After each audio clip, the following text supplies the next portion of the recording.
जय श्री राधे कृष्णा। जब मनुष्य थकता है तो वह विश्राम करता है।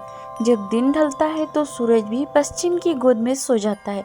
और जब आत्मा संसार की भाग दौड़ में उलझकर थक जाती है तब वह शांति खोजती है।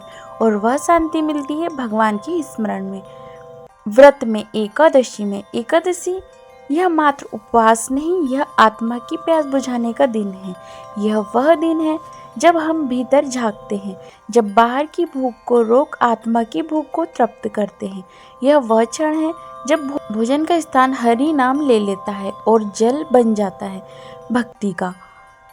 एकादशी का अर्थ है त्याग, पर यह त्याग शरीर का नहीं, वासनाओं का होता है।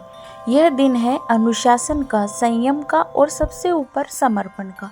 और जब बात आती है शयन एकादशी की, तो यह उपवास केवल शरीर की साधना नहीं बल्कि ब्रह्मांड के उस विराट क्षण का स्मरण है जब स्वयं भगवान विष्णु चारों मासों के लिए क्षीर सागर में योग निद्रा में लीन हो जाते हैं।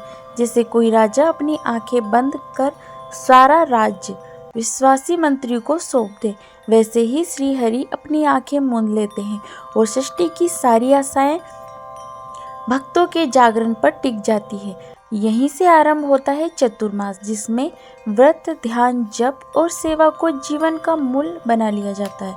अब सुनिए वह कथा जो इस एकादशी की दिव्यता को सिद्ध करती है। बहुत प्राचीन समय की बात है, जब धर्म ही शासन का आधार हुआ करता था। राजा मानधाता सूर्यवंश के प्रतापी सम्राट, जिनका यश चारों दिशाओं में फैल चुका था। उनका राज्य सुख, समृद्धि और धर्म का प्रतीक था। किंतु एक दिन नियति ने करवट ले ली। वर्षा थम गई, धरती दरकने लगी, अन्न उगना बंद हो गया, प्रजा भूख से व्याकुल हो उठी।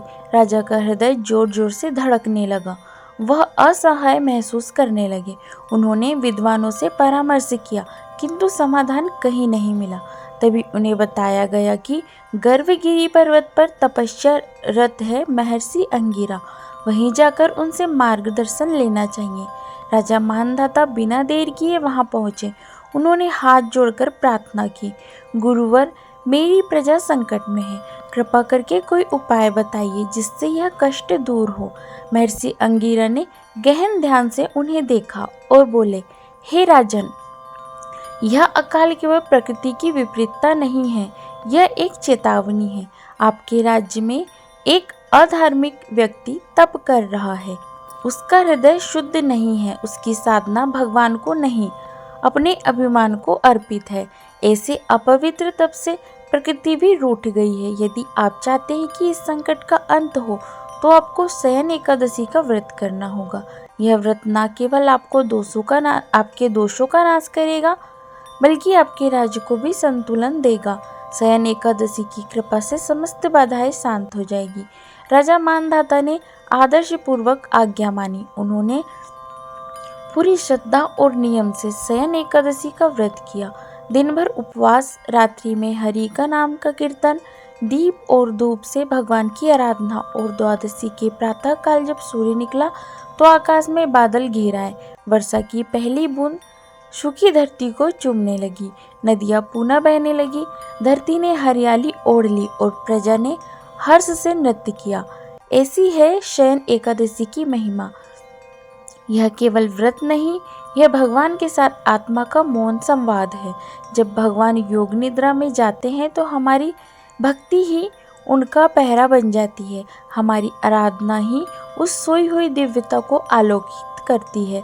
शयन एकादशी हमें सिखाती है कि जब सृष्टि की डोर ढीली पड़ जाए तब केवल भक्ति ही उसे थाम सकती है।